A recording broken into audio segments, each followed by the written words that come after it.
अब तक का सबसे बड़ा फैसला लिया है। एसीएस सिद्धार्थ ने डीओ का पावर कट किया है। 1 अप्रैल से डीओ को कोई भी वित्तीय अधिकार नहीं होगा।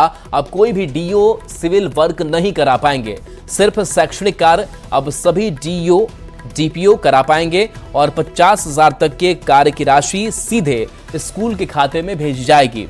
एचएम सीधे विभाग को कार्य की राशि के लिए पत्र भेजेंगे। सिविल वर्क का काम सीधे निगम के माध्यम से होगा। 31 मार्च से सभी आउटसोर्सिंग व्यवस्था समाप्त होगी और टर्मिनेट किए जाएंगे और सभी आउटसोर्सिंग स्टाफ जो है वो टर्मिनेट किए जाएंगे। डीपीएम से लेकर बीपीएम तक की सेवा समाप्त कर दी जाएगी। तो के पाठक ने आउटसोर्सिंग से इसकी बहाली की थी। डीओ से लेकर डीपीएम बीपीएम की लगातार शिकायत मिल रही थी। भ्रष्टाचार और रिश्वत रोकने के लिए बड़ा फैसला ये लिया गया है। के पाठक के आदेश को एसीएस सिद्धार्थ ने पलट दिया है। रजनीश हमारे साथी उच्चतम संवाददाता। रजनीश, क्या आदेश सामने आया जिस आदेश को एसीएस सिद्धार्थ ने रखा था, अब क्या तब्दीलियां?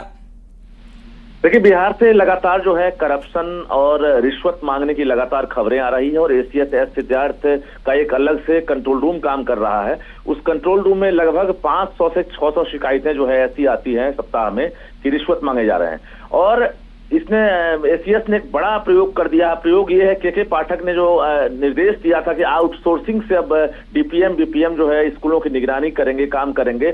सबसे पहला आदेश ये है कि 31 मार्च से उनकी सेवा समाप्त हो रही है। यानी आउटसोर्सिंग से अब जो भी कर्मी काम कर रहे थे, अब कोई भी कर्मी अब सेवा में नहीं रहेंगे। 1 अप्रैल से नई व्यवस्था लागू होगी। दूसरी बड़ी खबर है कि डीईओ जो जिला शिक्षा पदाधिकारी होते हैं उनको अब वित्तीय अधिकार नहीं रहेगा। 31 मार्च के बाद किसी भी डीईओ को अब वित्तीय अधिकार नहीं रहेगा। यानी अब सीधे कॉर्पोरेशन के माध्यम से, निगम के माध्यम से अब जो भी डेवलपमेंट का काम होगा, इंफ्रास्ट्रक्चर काम होगा, अब निगम के माध्यम से किया जाएगा और डीईओ अब इसमें हस्तक्षेप नहीं करेंगे। अब डीईओ डीपीओ सिर्फ और सिर्फ शैक्षणिक कार्य पर ध्यान देंगे, ना कि उनको अब किसी भी प्रकार के वित्तीय अधिकार रहेंगे। इसके अलावा अगर बात करेंगे तो जो शैक्षणिक सुधार अभियान चलाए जा रहे हैं उसको लेकर बच्चों की उपस्थिति बढ़ाने के लिए, बच्चों की एक तरह से निगरानी के लिए अब डिजिटल जो अटेंडेंस है उसको लेकर भी प्रयोग किए जा रहे हैं। एआई टेक्नोलॉजी काम करेगा बिहार के स्कूलों में। 1 अप्रैल से ये भी देखने को मिलेगा। और जो 6 जिले हैं वहां पायलट प्रोजेक्ट के तहत जो है अब अटेंडेंस की सुविधा होगी, बायोमेट्रिक अटेंडेंस बच्चे की बनेगी। तो कहीं ना कहीं कई नए प्रयोग होंगे और 31 मार्च के बाद ये बदलाव दिखेगा। सबसे पहला बदलाव कि आउटसोर्सिंग के कोई भी कर्मी अब नजर नहीं आएंगे।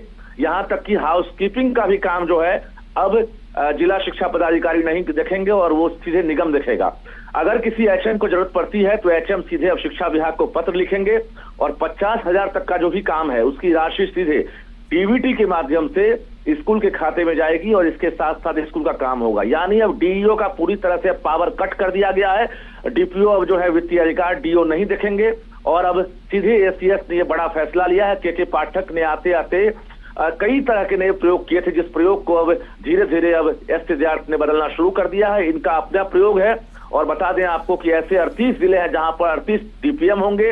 इसके साथ साथ सभी ब्लॉक में बीपीएम काम कर रहे हैं, उनकी सेवा 31 मार्च को समाप्त हो जाएगी। राहुल, चलिए, शुक्रिया रजनीश इस अपडेट के लिए आपका। तो देखिए, कई जो वित्तीय अधिकार है वो छीन लिए गए हैं क्योंकि भ्रष्टाचार, घूस रोकने के लिए बड़ा फैसला माना जा रहा है और शिक्षा विभाग ने बड़ा फैसला लिया है जहां 31 मार्च से आउटसोर्सिंग जो है वो खत्म कर दी जाएगी। और इसके साथ साथ कई जो शिकायतें आई थी और इस शिकायतों पर इस शिक्षा विभाग ने यह बड़ा फैसला लिया और एसीएस ने डीओ का पावर कट किया है। यानी कि वित्तीय अधिकार बहुत ज्यादा उनके पास नहीं होगा, डीओ के पास से वित्तीय अधिकार नहीं होगा।